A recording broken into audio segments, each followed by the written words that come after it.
अस्सलाम वालेकुम स्टूडेंट्स।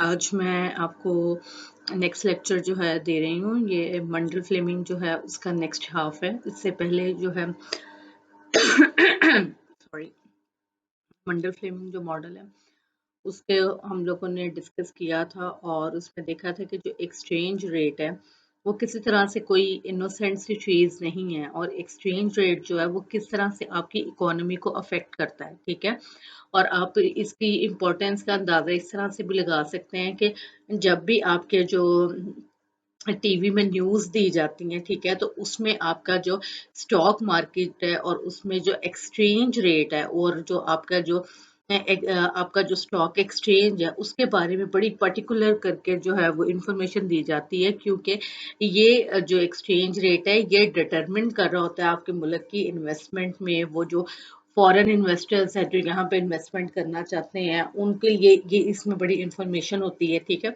और अगर आप एक्सचेंज रेट को थोड़ा सा ज़रा जो अ, समझेंगे और पढ़ेंगे और इसका मैकेनिज्म आप देखेंगे, ठीक है, तो आपको अंदाज़ा होगा कि जो एक्सचेंज रेट है वो किसी भी कंट्री के लिए कितना ज़्यादा इम्पोर्टेंट है। यहाँ से हम लोग नेक्स्ट हाफ से स्टार्ट करते हैं। इसमें कहते हैं कि इंटरेस्ट रेट डिफरेंशियल। ठीक है, अब देखें कि इंटरेस्ट रेट ना दो तरह के होते हैं। एक इंटरेस्ट रेट है जो डोमेस्टिकली आपके मुल्क में चल रहा है। ठीक है, एक इंटरेस्ट रेट जो है जो इंटरनेशनल जो मार्केट है उसमें फिक्स है। ठीक है, अब कोई भी जो इन्वेस्टर है, ठीक है, वो फॉरेन इन्वेस्टर जो है वो हमारे मुल्क में इन्वेस्टमेंट क्यों करेगा। ठीक है, वो हमारे मुल्क में इन्वेस्टमेंट तभी करेगा ना जब उसको फायदा होगा।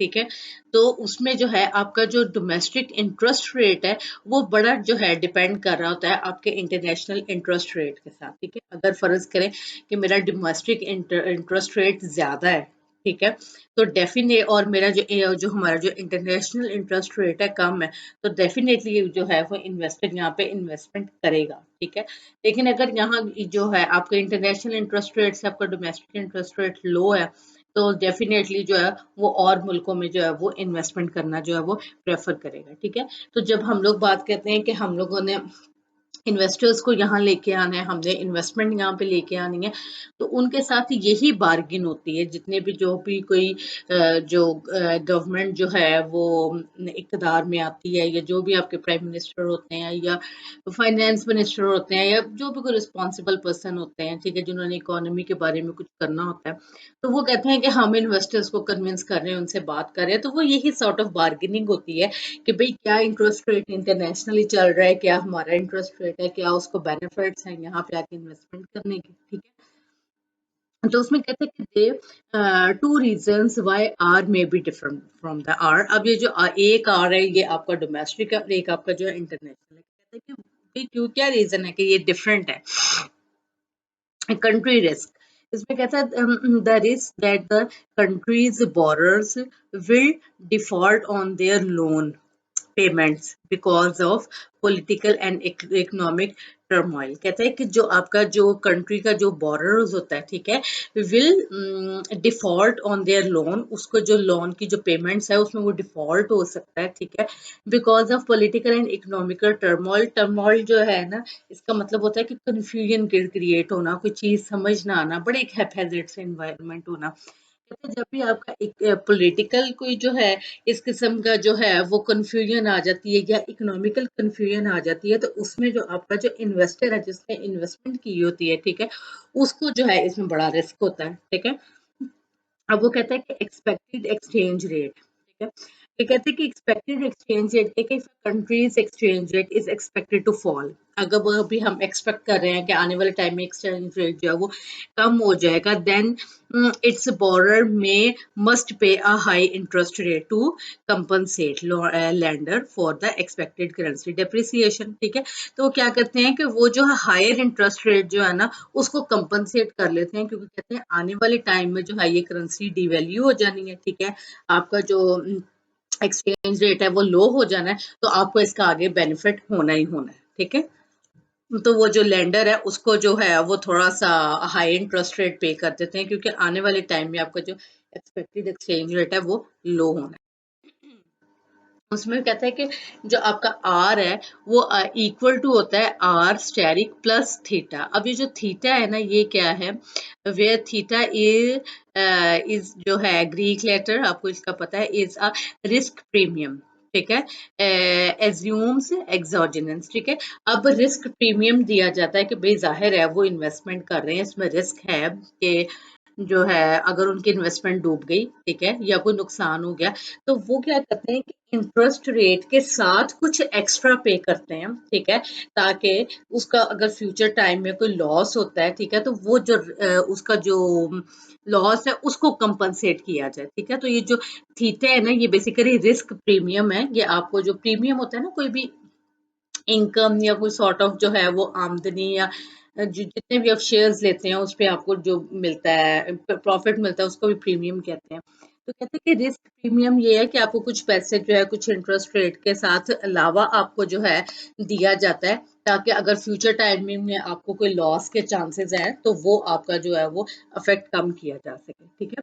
उसके बाद substitute expression for the R into the ISLM equation. कहता है फिर जाहिर है कि ये जो आपका जो आपका जो इंटरेस्ट रेट है वो आपके IS और LM जो है उसको भी इफेक्ट करता है, ठीक है। ये आपकी डिस्पोजेबल इनकम आ गई जिसमें से आप ये कंजम्पशन कहते हैं।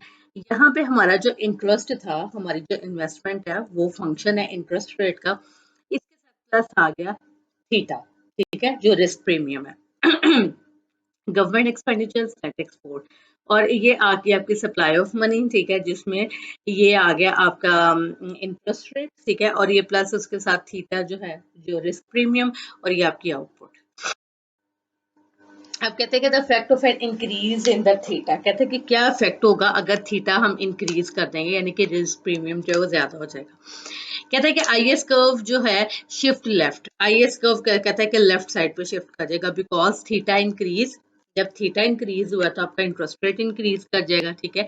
लेट सपोज के आपका जो है वो इंटरेस्ट रेट जो स्टार वाला इंटरेस्ट रेट है वो 3% है, तो 2% आपने जो है वो प्रीमियम दे दिया, ठीक है। तो जिससे आपका जो आर है वो इंक्रीज कर गया। तो आपको पता है कि जब इंटरेस्ट रेट ज्यादा होता है तो इन्वेस्टमेंट कम होती है, ठीक है।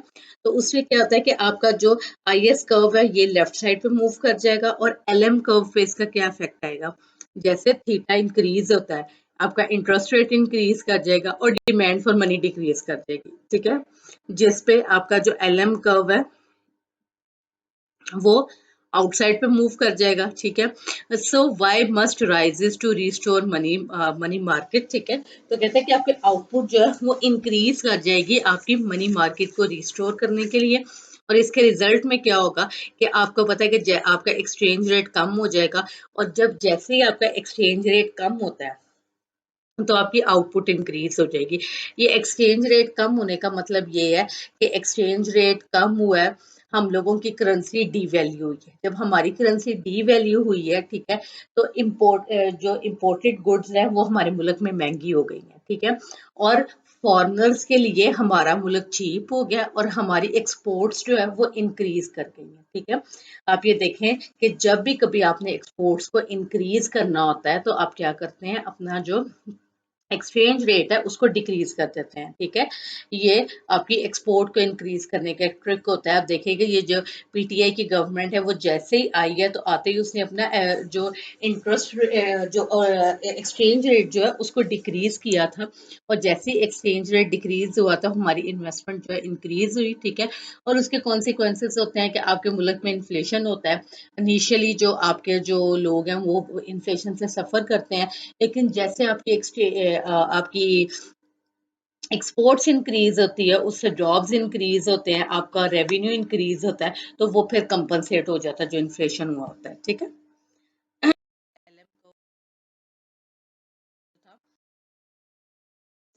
लेफ्ट पे कर देती हैं, ठीक है। आगे ये आ गया केस स्टडी मैक्सिको की, ठीक है। ये बड़ी जो हिस्ट्री का बड़ा एक मेगा इवेंट है, ठीक है। और ये देखें कि उस मुल्क के लोगों के पे क्राइसिस आए, ठीक है, और उन्होंने किस तरह से उस क्राइसिस से अपने आप को रिस्टोर किया, ठीक है, कितने उन लोगों ने बोल्ड स्टेप्स लिए, ठीक है। ये जो केस स्टडी है ये यहाँ पे इसकी शायद चीदा चीदा सी बातें हैं जो यहाँ पे एक्सप्लेन की हुई हैं, जो मैं आपको बताऊंगी। लेकिन जब आप बुक को फॉलो करेंगे तो वहां पे उन्होंने ये पूरी केस स्टडी दी हुई है। आप इसको पूरी केस स्टडी को पढ़ेंगे तो आपको पता चलेगा कि किस तरह से मुल्क जो है वो एक बिल्कुल तबाह हाली से दोबारा जो है वो खड़े हो जाते हैं, ठीक है। तो बेसिकली बात ये होती है कि जो मुल्क एक दफा बन गया है ना, ठीक है, उस पे अगर क्राइसिस आते हैं तो वो दोबारा फिर जो है उस पे खड़े होने की जो है इस्तात होती है। लेकिन ये कि एक दफा वो खड़ा तो हुआ हो, ठीक है। तो इसी तरह से जो है ये मैक्सिको की एग्जांपल ली है, ठीक है। और जब मैं इसकी जो ये जो अभी जो हम ये सारी केस स्टडी पढ़ेंगे और अगर हम लोग अपने मुल्क के हालात देखें तो हम सॉर्ट ऑफ इसी किस्म के इश्यूज जो हैं उसमें फंसे हुए हैं, ठीक है। आजकल जो मैक्सिको 94 में 93 94 में जो क्राइसिस उन्होंने फेस किया, हम आज वो क्राइसिस फेस कर रहे हैं, ठीक है। लेकिन इसमें सिर्फ बात ये है कि किस तरह से कोई बोल्ड गवर्नमेंट आती है, आके वो बोल्ड स्टेप्स लेती है जैसे कि आप बाद में चीजों को सॉर्ट आउट करते हैं, ठीक है। तो ये देखें उसमें क्या है, ये जो है पिक्चर में वो दिखा रहे हैं कि ये उनका एक्सचेंज रेट है जो कि बड़ा एक कांस्टेंट सा चल रहा है, ठीक है। और ये जो है 7वें महीने की 10 तारीख 1984 से, ठीक है, 7वें महीने की 12 तारीख से 1984 तक, ठीक है। ये बिल्कुल जो है ये बीच में चंद दिन बनते हैं। चंद दिन में देखें ये बिल्कुल जो है ये कांस्टेंट है, ठीक है। और उसके बाद ये देखें 7वें महीने से, ये 7वां महीना मेरा ख्याल है अगस्त का बनता है, जुलाई जुलाई का बनता है। जुलाई या अगस्त के महीने से जो है ये उनका एक्सचेंज रेट जो है वो डाउन होता होता होता होता ये 1995 के जो है मिड ऑफ द ईयर में वो इस लाइन पर आ जाते हैं, ठीक है। तो आप ये देखें कि ये इतने सारे क्राइसिस जो है कि कैसे स्टेबल से एकदम वो ड्रॉप डाउन होते हैं और कितना ज्यादा फ्लक्चुएट करके उसके बाद दोबारा से फिर वो रेज होना शुरू हो जाता है, ठीक है। उसके पीछे ये सारे फैक्ट्स हैं, ठीक है। पैसो क्राइसिस जो है ना, पैसो बेसिकली जो है वो मेक्सिको की जो करेंसी है वो पैसो है, ठीक है। Did not just hurt Mexico, कहते हैं कि जो मेक्सिको में क्राइसिस आए थे, ठीक है, उसने सिर्फ मेक्सिको को हिट नहीं किया था, उसने उसके साथ जो भी मुल्क कोई ट्रेड कर रहे थे, जो भी कोई क्लोज ट्रेड कर रहे थे, वो भी सब जो है वो उसमें डिस्टर्ब हुए, ठीक है। अब जैसे हम लोगों के जो प्राइम मिनिस्टर है वो क्यों बार बार बात करते हैं कि हम इंडिया के साथ अपने जो है रिलेशनशिप ठीक रखने हैं, ठीक है। क्योंकि उसमें क्या है कि एक इकोनॉमी दूसरी इकोनॉमी के साथ जो है वो मिल के खड़ी होती है, बड़ी आपस में जो है वो खामोशी से ट्रेड्स हो रही होती हैं, ठीक है। तो वो किसी एक मुल्क का जर्क लगता है तो वो बाकी सारे मुल्क जो है वो जो उसके साथ ट्रेड कर रहे होते हैं उन पे भी उसके इफेक्ट्स आते हैं। उसमें कहते हैं कि जो मेक्सिको अमेरिका जो है यूएस सबसे ज्यादा क्लोज मेक्सिको के वही है, ठीक है। कहते हैं US goods more expensive in Mexico. अब वो क्या हुआ है कि उनका एक्सचेंज रेट बहुत ज्यादा डिक्रीज कर गया, जिससे जो यूएस जो है जो बहुत ज्यादा एक्सपोर्ट करता था मेक्सिको में वो बड़ी एक्सपेंसिव हो गई, ठीक है। यूएस फर्म लॉस्ट रेवेन्यू, ठीक है। यूएस फर्म्स जो है उनके रेवेन्यू प्रॉफिट उनके कम हुए, hundred of bankruptcies along US Mexico borders, ठीक है। बहुत ज्यादा कंसाइनमेंट्स जो थी जो एक इस मुल्क से उस मुल्क में थ्रू बॉर्डर पे जानी थी वो उधर बॉर्डर्स पे फंस गई, ठीक है। Mexican acids worthless in dollar, जो मेक्सिको की जो थे जो एसिड्स थे वो बिल्कुल वर्थलेस हो गए इन डॉलर्स की फॉर्म में, यानी कि उसकी करेंसी इतनी डीवैल्यू होने लग गई कि उसके जो एसिड्स हैं उसकी भी कोई इतनी वैल्यू ना रही, ठीक है। Reduce worth in million of US citizen, ठीक है। इसमें क्या हुआ कि reduce worth of millions of US citizen, जो यूएस सिटीजन ने वहां पे इन्वेस्टमेंट की हुई थी, ठीक है, उनके मिलियन डॉलर्स जो है वो उसमें कहते हैं कि अंडरस्टैंडिंग द क्राइसिस। अब कहते हैं कि जो क्राइसिस आया था ना, इस क्राइसिस को पहले अंडरस्टैंड करें। उसमें क्या कहता है कि इन द अर्ली 1990, अब वो क्राइसिस एकदम तो नहीं आ जाता, उससे पहले 3-4 सालों में क्या इवेंट्स हुए, ठीक है, जिसकी वजह से अफेक्ट आया कि ये जो आपकी जो करेंसी जो उनकी जो करेंसी जो है वो डिवैल्यू हुई। तो उसमें देखें in the early 1990s Mexico was an attractive place for the foreign investor. कहते हैं कि मेक्सिको जो है वो बड़ी अट्रैक्टिव जगह थी, जाहिर है जो भी कोई इन्वेस्टर्स थे, जो भी कोई टूरिज्म था वो मैक्सिको में बहुत ज्यादा था। During 1994 political development caused an increase in Mexico's risk premium. कहते हैं कि कुछ ऐसी पॉलिटिकल डेवलपमेंट हुई कि जिसपे उन लोगों को ना अपना जो रिस्क प्रीमियम है ना वो इंक्रीज करना पड़ा। अब वो डेवलपमेंट क्या हुई, एक तो वो क्या था कि प्रेजेंट अपराइजिंग इन चेपाल्स, ये जो है ना स्टेट है मेक्सिको की, ठीक है। Assassination of the leading presidential candidate, उसमें क्या हुआ कि जो उनका जो लीडिंग प्रेसिडेंट था, जो जो कि मतलब आने वाले जो इलेक्शन जो है उसका कैंडिडेट भी था, उसका असैसिनेशन हो गया, उसका मर्डर हो गया। इससे आप देखें कि जो कोई पॉलिटिकल फिगर जो लोग होते हैं उनकी जो डेथ होती है उसको हम असैसिनेशन कहते हैं। जैसे कि जो बेनज़ीर का था उसको हम लोग असैसिनेशन कहते हैं, उसको मर्डर या उस पे नहीं कहेंगे, ठीक है। तो एक उनका जो प्रेसिडेंशियल जो कैंडिडेट था उसका मर्डर हो गया, ठीक है। दूसरा ये है कि जो उनके जो मेन स्टेट थी, जो कैपिटल थी, उसमें कुछ अनयूजुअल किस्म की अपराइजिंग हुई, जिसकी वजह से आपका जो उसकी जो पॉलिटिकल कंडीशन है वो अनस्टेबल होगी। अनदर फैक्टर उसमें क्या है, the federal reserve rises US interest rate. दूसरी तरफ जो अमेरिका जो है उसने क्या किया, फेडरल जो इंटरेस्ट रेट जो है वो इंक्रीज कर दिया सेवरल टाइम्स, काफी गुना ज्यादा कर दिया during 1994 to prevent US inflation, ठीक है। उसने अपना इंटरेस्ट रेट ज्यादा कर दिया कि अपने मुल्क के जो लोग हैं उन पे इन्फ्लेशन का इफेक्ट ना आए, ठीक है। तो इसमें क्या कहते हैं कि स्टार, आपका जो इंटरेस्ट रेट स्टार जो है वो इंक्रीज हुआ ग्रेटर देन जीरो। उसमें फिर क्या कहता है कि नेक्स्ट क्या हुआ, these events put down pressure on the पैसो। अब ये जो इवेंट्स हुए इन्होंने आपके जो करेंसी है, जो उनकी जो पैसो करेंसी थी उस पर बड़ा प्रेशर किया और उसको जो है वो डिवैल्यू किया। Mexico's central government had rapidly promised foreign investor that it would not allow the peso's value to fall. कहते हैं कि जो मेक्सिको का सेंट्रल बैंक था ना उसने काफी लोगों के साथ कस्मे वादे किए कि नहीं नहीं आप अपनी इन्वेस्टमेंट यहाँ से ना उठाएं, ठीक है। हम लोग अब करेंसी को हम रोक लेंगे, अब करेंसी को हम रोक लेंगे, ये इतनी ज्यादा जो है वो फॉल नहीं होगी। कहते हैं so it bought pesos and sold dollar to pop up the pesos exchange rate। कहते हैं कि अब वो क्या लोग क्या किया, उन लोगों ने जो है वो पेसोस जो है वो देने लग गए और डॉलर खरीदने लग गए कि ये मुल्क क्या हो रहा है, ठीक है। ये किसी वक्त भी जो है इसमें क्या हालात हो सकते हैं, तो हम अपना पैसा बचाएं, ठीक है। और इसमें आप ये चीज देखें कि जितने भी जो हमारे हुक्मरान है वो जितना भी पैसा बनाए, लेकिन यह है कि वो पैसा हमेशा डॉलर्स में रखते हैं, वो पैसा कभी भी पाकिस्तानी रुपये में नहीं रखेंगे, क्योंकि कल को क्या पता इस मुल्क में क्या हो जाए, तो उनका जो पैसा है वो बचा रह जाए, ठीक है।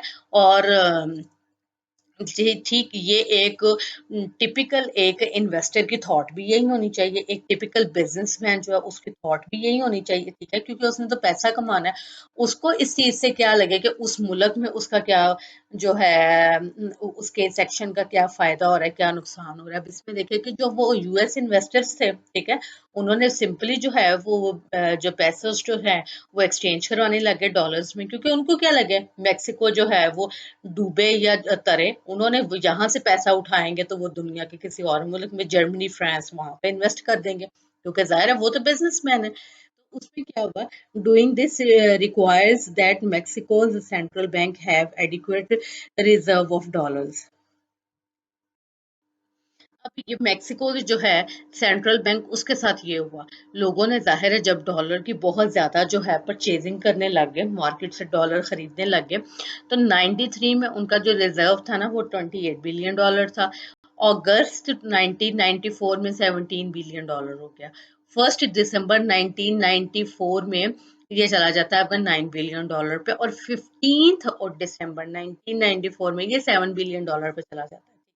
तो इतना ज्यादा जो है वो लोगों ने उधर से जो है मुल्क से जो है वो पैसा निकालना शुरू कर दिया, क्योंकि जाहिर है वो अपनी इन्वेस्टमेंट को तो नहीं खराब करना चाहते थे। कहते हैं कि during 1994 Mexico central bank hide the fact that it's reserve were being depleted. कहते हैं कि जो मेक्सिको है ना, उसने जो है अपने ये फैक्ट एंड फिगर्स जो हैं ये इंटरनेशनली जो है उनसे छुपाए कि ये इतनी तेजी से उसके एसिड्स जो है वो डिप्लीट हो रहे हैं, इतनी तेजी से जो है वो कम हो रहे हैं। ठीक है, तो जाहिर है जिसके रिजर्व कम होंगे तो उस पर जो है वो दूसरे लोग ट्रस्ट कैसे करेंगे। अब उसमें कहते हैं कि द डिजास्टर, फाइनली फिर डिजास्टर क्या हुआ। दिसंबर 20, मेक्सिको डी वैल्यू द पैसो बाय 13%। आखिर फिर मेक्सिको को अपनी जो करेंसी है उसको डी वैल्यू करना पड़ा 13% पे। ठीक है, और उसने जो है फिक्स कर दिया अपना exchange rate at 25 cents instead of 29 cents. ठीक है, इन्वेस्टर्स और शॉक्ड। अब इन्वेस्टर्स जो है वो तो बड़े शॉक्ड हुए कि they have no idea that Mexico was running out of reserve. उनको ये तो नहीं पता था कि उनके पास रिजर्व नहीं है। वो बड़े शॉक्ड हुए कि ये इसने जो है किस किस्म के जो है इसने मूव किया। 13% खुद ही अपनी जो इकोनॉमी है उसको जो है वो अपनी जो करेंसी जो है उसको डिक्रीज कर दिया। ठीक है, फिर क्या किया कि जो इंटरेस्ट प्रीमियम जो था वो इंक्रीज हो गया। Investors dump their Mexican assets and pull their amount capital out of the Mexico। अब उन्होंने क्या करने लगे कि उन्होंने कहा कि ये तो मुल्क किस तरफ जा रहा है। ठीक है, उन्होंने जो भी वहां पे अपनी लगाई हुई थी फैक्ट्रीज लगाई हुई थी, जो भी अपनी इन्वेस्टमेंट की हुई थी उसको वो डंप करने लगे। ठीक है, अब आप इस तरह से देखें कि किसी मुल्क की जो स्टेबिलिटी है वो कितनी ज़्यादा इम्पोर्टेंट है कि आपके यहाँ पे जो गाड़ियाँ यूज़ होती हैं। ठीक है, आपके यहाँ पे जो ये जो लीवर ब्रदर्स वाले हैं या जो भी मल्टीनेशनल कंपनीज हैं, उन्होंने अपने जो फैक्ट्रीज है ना, या वो लगाएंगे इंडिया में, या वो लगाएंगे कुवैत में, या वो लगाएंगे इधर आ जाएगा आपका चाइना में। ठीक है, वो पाकिस्तान में अपनी कोई इंडस्ट्री नहीं लगाएंगे। वो पाकिस्तान में इसलिए नहीं लगाएंगे क्योंकि यहाँ के पॉलिटिकल कंडीशंस का कुछ पता ही नहीं है। ठीक है, तो वो कहते हैं कि ये हमारे लिए लेस कॉस्टली है कि हम लोग वहां पे अपनी फैक्ट्रियां रखें और ये सिर्फ हमें किराया ही देना पड़ेगा ना। ठीक है, तो वो किराया हम लोग बेयर कर लेंगे, तो चीजें हम लोग उधर से इधर अप्लाई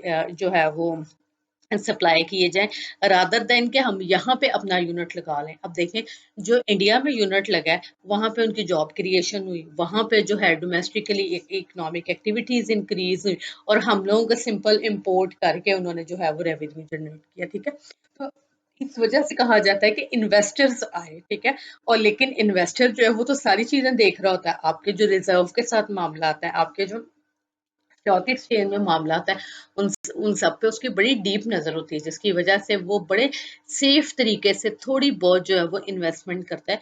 या हमारे मुल्क में जो इन्वेस्टमेंट आती है उसमें क्या बात की जाती है कि अच्छा हम आपको $10 बिलियन की इन्वेस्टमेंट देंगे 5 सालों में।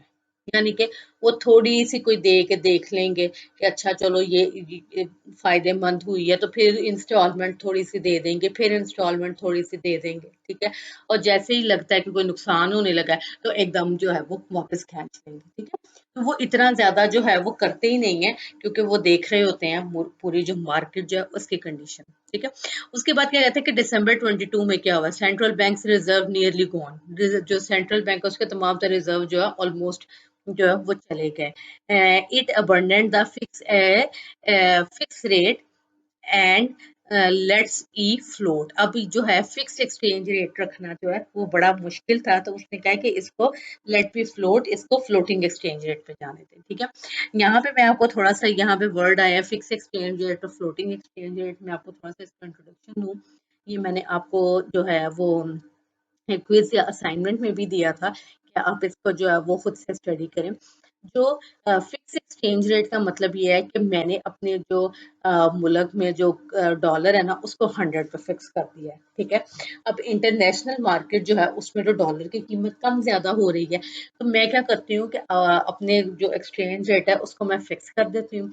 और अगर इंटरनेशनल मार्केट में डॉलर की कीमत इंक्रीज हुई है तो बाकी जो रेस्ट ऑफ मनी का जो डिफरेंस है वो गवर्नमेंट अपनी तरफ से भर देती है। ठीक है, तो उससे क्या होता है कि आपकी जो अवाम है ना उस पर इतना ज्यादा डॉलर का अफेक्ट नहीं आता है। ठीक है, वो एक थोड़ी सी सॉर्ट ऑफ आप शील्ड जो है ना वो कर देते हैं फिक्स एक्सचेंज रेट में। और फ्लोटिंग एक्सचेंज रेट में क्या होता है कि सिंपली आप क्या करते हैं, सिंपली आपकी जो इंटरनेशनल मार्केट में एक्सचेंज रेट होगा वो ही आपका डोमेस्टिकली एक्सचेंज रेट होगा, उसमें गवर्नमेंट किसी किस्म की आपको कोई शील्ड नहीं करेगी, ठीक है। तो वो क्या करते हैं, उनके पास अब बचा ही कुछ नहीं था। उन लोगों ने 20 दिसंबर में कोशिश की थी कि फिक्स करने की एक्सचेंज रेट को, लेकिन वो ऐसा हुआ ही नहीं कि 22 दिसंबर तक उनके पास कुछ रिजर्व बचा ही नहीं था। तो ऑटोमेटिकली उन्होंने फिक्स से फ्लोटिंग एक्सचेंज रेट पे कर दिया। अब फ्लोटिंग एक्सचेंज रेट करने पे एकदम भी जो है ना 30% जो है उनका जो एक्सचेंज रेट है वो नीचे गिर गया। 30% जो है उनकी जो करेंसी होगी, ठीक है। अब क्या कहते हैं, द रेस्क्यू पैकेज, फिर उन्होंने इस प्रॉब्लम को सॉल्व कैसे किया। In 1994 US and IMF set up $50 million line of credit to provide loans guarantees to Mexico's government. उन्होंने क्या कहा कि हम अब ये देखें कि एक मुल्क दूसरे मुल्क को किस तरह से सपोर्ट करता है, क्योंकि यूएस को पता था कि मेरी ट्रेड और मेरा जो इन्वेस्टर जो है उसने बहुत ज्यादा मेक्सिको में इन्वेस्टमेंट की हुई है, और अगर मेक्सिको बेहतर होगा तो इसमें मेरे मुल्क को फायदा है, ठीक है। तो उन्होंने क्या किया कि उसको जो है एक पूरी जो है क्रेडिट की पूरी जो है $50 बिलियन की एक जो है वो लेन दी, यानी कि उनको साथ साथ बताया कि आपने कैसे करना है, और उनको जो है वो गाइडेड तरीके से लोन्स दिए, ठीक है।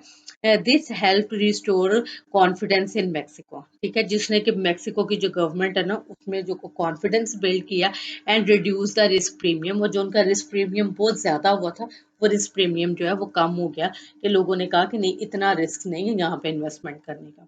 आफ्टर अ हार्ड रिसेशन, इसने जो है हार्ड और difficult recession in 1995, Mexico began a strong recovery from the crisis. Mexico जो है वो तो स्ट्रांगली रिकवर करने लग गया इन सारे क्राइसिस से। हमारी जो लास्ट गवर्नमेंट है उसने क्या किया हुआ था, उसने floating exchange rate, fix exchange rate रखा हुआ था। फिक्स एक्सचेंज रेट रखने की वजह से क्या है कि मुल्क में कोई अनसर्टेनिटी नहीं थी, सबको पता है कि डॉलर 100, 90, 95, 100 जो है वो इसी के बीच में रहना है, ठीक है।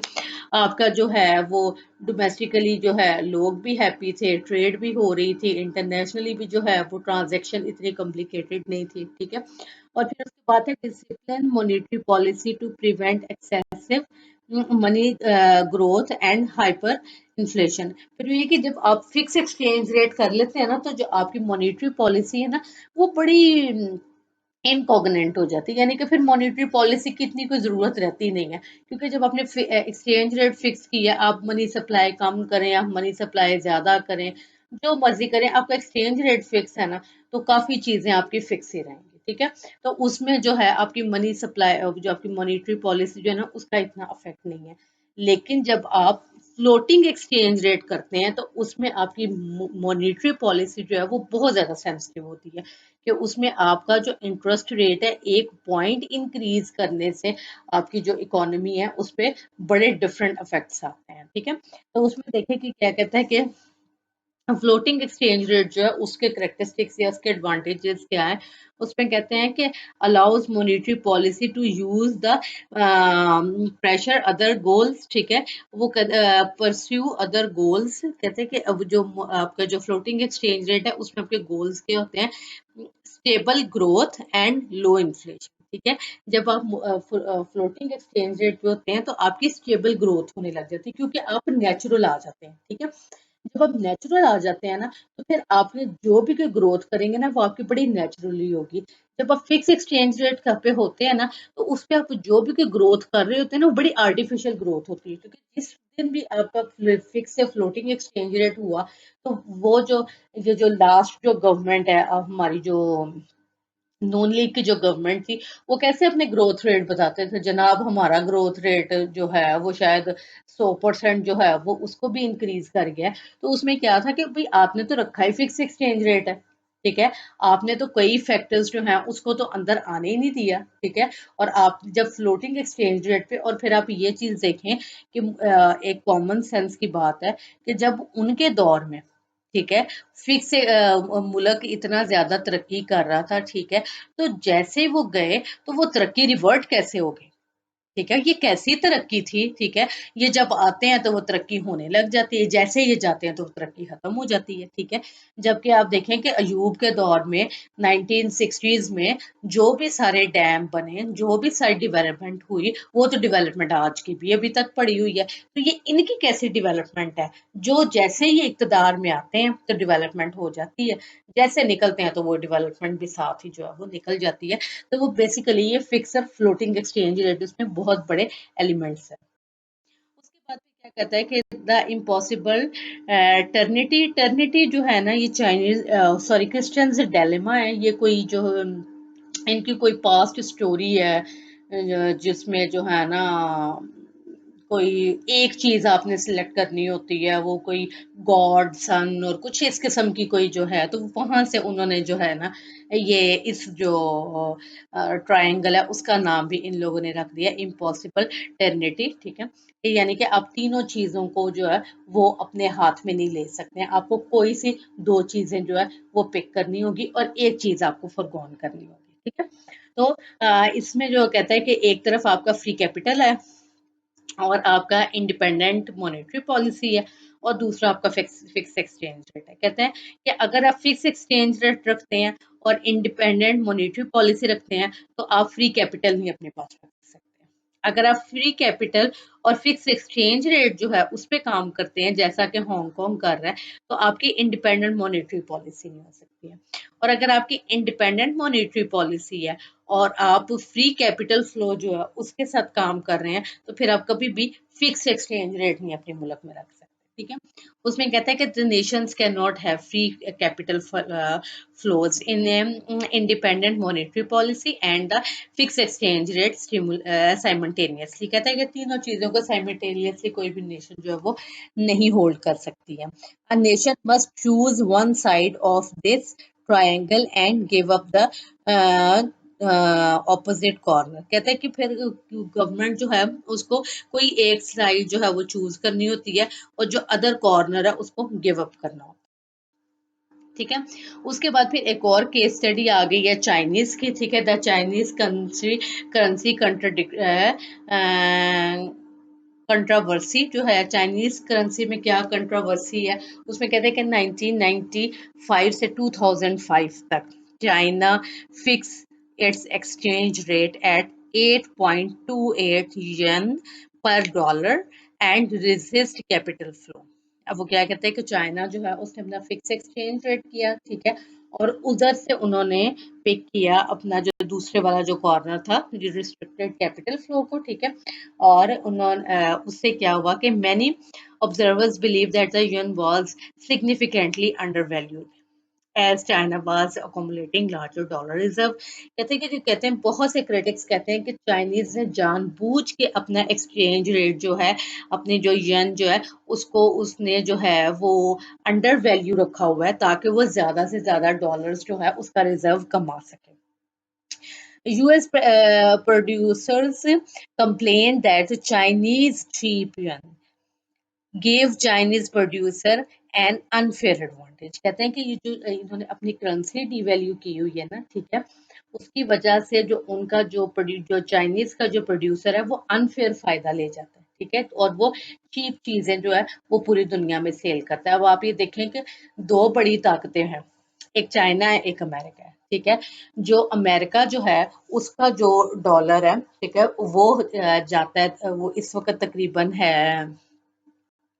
160 या 165 के इन बिटवीन है रुपीज में अगर देखें, ठीक है।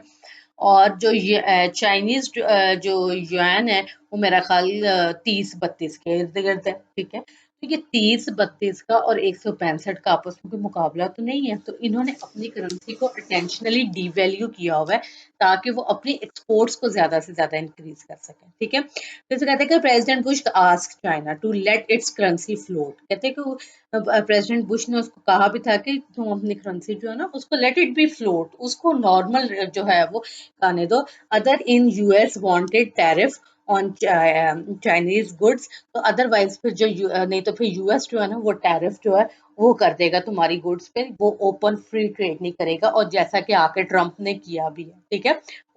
कि चाइना और अमेरिका की जो वो ट्रेड फाइट क्या है, वो उन्होंने जो है मिस्टर ट्रम्प है, उन्होंने आके जो है वो रिस्ट्रिक्शन कर दी है, टैरिफ कर दिया उन्होंने इसके जो है वो एक्सपोर्ट्स पे। कहते हैं या तो अपनी करेंसी को इंक्रीज करो और एक बैलेंस तरीके से हेल्दी कंपटीशन करो, अदरवाइज हम तुम्हारे प्रोडक्ट जो है उसको एक्सेप्ट नहीं करेंगे। अच्छा, उसके बाद है if Chinese let the N float it may Indeed appreciate. कहते हैं कि जैसे अगर चाइनीज जो है वो अपने एक्सचेंज रेट को नॉर्मल फ्लोटिंग पे करने लग जाए तो उसकी जो करेंसी है वो श्योरली अप्रिशिएट कर जाएगी, उसकी करेंसी श्योरली जो है वो इंक्रीज कर जाएगी। ठीक है, however if Chinese China also allow greater capital mobility. The Chinese citizen may start moving their savings abroad. कहते हैं कि और उसमें क्या है कि जो चाइना का जो कैपिटल है, ठीक है, वो भी आउटफ्लो होने लग जाएगा। ठीक है, और उसके जो मुल्क के लोग हैं वो दूसरे मुल्क में जो है वो सेविंग्स करने लगेंगे। And such capital outflow could cause the yen or to depreciate rather than appreciate। ठीक है, कहते हैं फिर ये जो कैपिटल आउटफ्लो होगा ये उसकी करेंसी को फिर डेप्रिसिएट करेगा रादर देन उसको इंक्रीज करने से। अच्छा जी, उसके जब इसने सारी फ्लोटिंग और फिक्स एक्सचेंज रेट की सारी स्टोरी बताई, सब कुछ हुआ। अब आ जाए मंडे फ्लेमिंग का डिमांड कर्व। कहता है कि अब ये सारी सिचुएशन जो है इसको देखते हुए मंडे फ्लेमिंग कहता है कि मेरा डिमांड कर्व क्या होगा कि अभी इसमें मेरी एक्सपोर्ट्स भी शामिल है, यानी कि इसमें मेरी इंपोर्ट्स भी शामिल है, एक्सपोर्ट्स भी शामिल है। ठीक है, कहता है कि so for in Mundell Fleming model P has fix. Next, to drive the aggregate demand curve, consider the impact of a change in P in the Mundell-Fleming model. We now write the Mundell-Fleming equation as, ठीक है, आपकी IS की equation ये आ गई है, आपकी LM की equation ये आ गई है। ठीक है, तो इसमें कहता है कि earlier in this chapter P was fixed, so we could write net exports as a function of the exchange rate instead of E। अच्छा जी, अब ये उसने जो है वो कर्व ड्राइव किया। कर्व उसने कैसे ड्राइव किया है, ये आपका IS और LM कर्व जो है वो इधर इंटरसेक्ट कर रहे हैं। ठीक है, और ये इधर से आपका आउटपुट लेवल हो गया और ये आपकी प्राइस होगी। ठीक है, आपकी प्राइसेस जो है वो इंक्रीज हुई, आपकी जो सप्लाई ऑफ मनी जो है वो आपकी डाउन हुई, नीचे हुई। आपका LM कर्व जो वो लेफ्ट साइड पे, देखें लेफ्ट साइड पे मूव कर गया, एक्सचेंज रेट इंक्रीज कर गया, नेट एक्सपोर्ट्स आपकी कम होगी, आउटपुट आपकी डिक्रीज होगी। ठीक है, तो ये आपका LM कर्व जब इधर आया तो आपने इधर जो है इंटरसेक्ट किया, इसमें आपका एक्सचेंज रेट इंक्रीज हो गया। और हमें पता है कि जब हमारा एक्सचेंज रेट इंक्रीज हो तो हमारी आउटपुट कम हो जाती है, या आउटपुट की तरफ को आ गई और हमारे पास ये दो पॉइंट आए। जब हमने इन दो पॉइंट को ज्वाइन किया तो हमारे पास एग्रीगेट डिमांड कर्व आ गया मंडल फ्लेमिंग के अकॉर्डिंग। और ये फिर उसको जो है वो शॉर्ट रन जो है वो उससे लॉन्ग रन में उसको एक्सप्लेन करता है, काफी सारे केसेस लेके उसमें। उसके बाद कहते हैं कि larger between small and close. कहते हैं कि जो है many countries included the US are neither closed nor small open economies. कहते हैं कि बहुत से ममालिक जिसमें इटसेल्फ अमेरिका भी शामिल है, ना तो वो प्रॉपरली क्लोज्ड इकोनॉमीज है ना वो फुली ओपन इकोनॉमीज है। A large open economies between a polar close of the polar cases of the closed or small open। ठीक है, कंसिडर द मॉनेटरी एक्सपेंशन। कहते हैं कि अगर मॉनेटरी जो है वो एक्सपेंशन की जाए, मॉनेटरी पॉलिसी जो है वो एक्सपेंड की जाए, तो आपकी जो क्लोज इकोनॉमी है उसमें क्या होगा, आपका इंटरेस्ट रेट डिक्रीज कर जाएगा और आपकी इन्वेस्टमेंट इंक्रीज कर जाएगी। और अगर आप ओपन इकोनॉमी में होंगे तो आपका एक्सचेंज रेट डिक्रीज कर जाएगा और आपकी नेट एक्सपोर्ट्स जो है वो इंक्रीज कर जाएगी। अब वो कहता है कि रिकैप द टॉपिक्स लर्न। कहते हैं कि जो हम रिकैप करें जो टॉपिक हम लोगों ने पढ़े हैं। Mundell Fleming model, the ISLM model for a small open economy takes P as given, can show how policies and stock affect income and exchange rate. Fiscal policy affect income under fixed exchange rate but not under floating exchange rate। कहते हैं कि आपकी जो physical policy है affect under fix exchange rate. आपका जब fix exchange rate होता है तो फिर आपकी जो फिजिकल पॉलिसी जो है वो अफेक्ट करती है। अगर आप फ्लोटिंग एक्सचेंज रेट में है तो उस पे तो चीजें खुद ब खुद काम करनी है, उसमें तो आपकी गवर्नमेंट की कोई इन्वॉल्वमेंट होती नहीं है, ठीक है। जब आप फिक्स एक्सचेंज रेट करते हैं तो फिर गवर्नमेंट इन्वॉल्व हो जाती है, फिजिकल पॉलिसी फिर आ जाती है। फिजिकल पॉलिसी जो है वो भी बीच में एक एक पार्ट प्ले करती है, ठीक है, डिफरेंट चीज़ों को इक्वेट करने में। लेकिन जब आप फ्लोटिंग एक्सचेंज रेट करते हैं तो उसमें फिर गवर्नमेंट वो साइड पे हो जाती है, फिर आपके रुपए ने आपके डॉलर के साथ जो है मुकाबला करना है और किस सतह पे आके खड़े होना है, ठीक है। उससे फिर गवर्नमेंट जो है वो बिल्कुल साइड पे हो जाती है। कहते हैं कि मॉनेटरी पॉलिसी क्या होती है, affects increase under floating exchange rate, ठीक है। Under fix exchange rate monetary policy is not available to affect output. कहते हैं कि जब आपका एक्सचेंज रेट फिक्स है तो फिर तो आपने मॉनेटरी पॉलिसी के हाथ ही बांध दिए, ठीक है। वो तो फिर स्टेट बैंक उसमें क्या कर सकता है, आपने एक्सचेंज रेट फिक्स किया हुआ है। हाँ, जब आपका फ्लोटिंग एक्सचेंज रेट होता है तो उसमें फिर आपकी मॉनेटरी पॉलिसी जो है वो बड़ा अफेक्ट करती है। आपका इंटरेस्ट रेट जो है वो ऊपर नीचे होने से उसके इफेक्ट्स नजर आते हैं, जिसमें आप देखें कि अभी गवर्नमेंट जो है उसने सिंगल डिजिट में अपना जो है वो इंटरेस्ट रेट कर दिया है, ठीक है। तो वो मॉनेटरी पॉलिसी के थ्रू जो है अपनी जो मुल्क जो है उसकी कंडीशन को बेटर करते हैं। उसके बाद है interest rate differentials exist if investors required a risk premium to hold a country's asset. An increase in the risk premium raises domestic interest rate and cause the country's exchange rate to depreciate, ठीक है। जितना है जब आपके exchange rate के साथ premium भी add हो जाएगा तो आपका एक्सचेंज रेट आपका इंटरेस्ट रेट इंक्रीज कर जाएगा। इंटरेस्ट रेट इंक्रीज करेगा तो आपका एक्सचेंज रेट डिक्रीज हो जाएगा, जो हमने जिससे कि आज अपना टॉपिक स्टार्ट, ठीक है। उसके बाद है कि fix versus floating exchange rate के अंदर under floating exchange rate monetary policy is available for can purpose other than maintaining exchange rate stability, ठीक है। कहते हैं कि जो आपका फ्लोटिंग एक्सचेंज रेट है उसमें आपकी मॉनेटरी पॉलिसी जो है वो बड़ा जो है वो मेन रोल आपका प्ले करती है, ठीक है। आपके जो एक्सचेंज रेट जो है वो उसके स्टेबिलिटी में। तो fix exchange rate reduce some of the uncertainty. जो फिक्स एक्सचेंज रेट है वो आपकी अनसर्टेनिटी को सिर्फ रिड्यूस करता है, ठीक है, इन इंटरनेशनल ट्रांजेक्शन के। देखें आजकल के दौर में हम अगर मैं कोई ट्रांजेक्शन करती हूँ तो ट्रांजेक्शन बड़ी कॉम्प्लिकेटेड है, क्योंकि आज मैं जो कंसाइनमेंट लिखवा रही हूँ तो डॉलर की कीमत कुछ और है, ठीक है। जब मैंने वो ऑर्डर लेना है, रिसीव करना है, ठीक है, तब डॉलर की कीमत कुछ और ही होनी है, ठीक है। तो उससे बड़ी सॉर्ट ऑफ कॉम्प्लिकेशंस जो है वो ट्रांजैक्शंस में आ जाती हैं। जब आप फिक्स एक्सचेंज रेट पे होते हैं तो फिर बड़े आंखें बंद करके बस 90 पे डॉलर है तो 90 पे डॉलर है, बस आप काम करें जो करना है, ठीक है। लेकिन फिक्स एक्सचेंज रेट में आपकी कोई इकोनॉमिक ग्रोथ नहीं है। फिक्स एक्सचेंज रेट पे आपका जो सिर्फ एक आर्टिफिशियली जो है वो मुल्क में बहार सी आती है, बड़े जो है वो रहमत की बारिशें बरसती हैं, लेकिन उसके लॉन्ग रन जो है उसके डिजास्टर इफेक्ट्स ही होते हैं, क्योंकि आप अपना इतना कीमती पैसा जो है वो आप दे रहे होते हैं उस एक्सचेंज रेट को, उस डॉलर को अपनी जगह पे फिक्स करने के लिए, ठीक है। जबकि फ्लोटिंग एक्सचेंज रेट पे जो है वो आप हचकोले खाते हैं, खुद आपकी इकोनॉमी लड़ती है इंटरनेशनल इकोनॉमी के साथ, ठीक है। तो वहां पे फिर आप अपनी जगह देखते हैं कि हमारी रियल प्लेस किधर है। हम इस वक्त जहाँ पे खड़े हैं हमारी रियल जो है जो प्लेस वो ये है। अभी जो क्रिटिक्स जो हैं वो कहते हैं कि हम 2.5 के जो मिनिमम तरीन जो है वो ग्रोथ रेट पे आ गए हैं।